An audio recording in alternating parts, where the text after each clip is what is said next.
শীতে কাঁপছে সারা দেশ। দেশের বিভিন্ন অঞ্চলে জেঁকে বসেছে শীত। আবহাওয়া অধিদপ্তর জানিয়েছে, যশোর, চুয়াডাঙ্গা, গোপালগঞ্জ, রাজশাহী, পাবনা, সিরাজগঞ্জ এবং নীলফামারী জেলার উপর দিয়ে মৃদু শৈত্যপ্রবাহ বয়ে যাচ্ছে, যা শনিবার পর্যন্ত অব্যাহত থাকতে পারে। আবহাওয়ার পূর্বাভাস বলা হয়েছে, আগামী কয়েকদিন দেশের তাপমাত্রা আরও কমতে পারে। সেই সঙ্গে দেশের বিভিন্ন এলাকায় মাঝারি থেকে ঘন কুয়াশা পড়ার সম্ভাবনা রয়েছে। এর ফলে ভোরের দিকে সড়ক, নৌ এবং আকাশপথে যোগাযোগে বিঘ্ন হতে পারে। গত 5 দিনে রাজধানী ঢাকা সহ সারা দেশের তাপমাত্রা উল্লেখযোগ্যভাবে কমেছে। ঢাকায় চলতি শীতে সর্বনিম্ন তাপমাত্রা নেমেছে প্রায় 13 ডিগ্রি সেলসিয়াসে।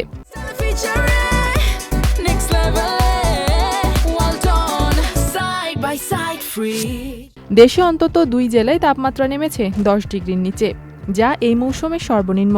সবচেয়ে বেশি শীত অনুভূত হচ্ছে পঞ্চগড়ের তেঁতুলিয়ায়।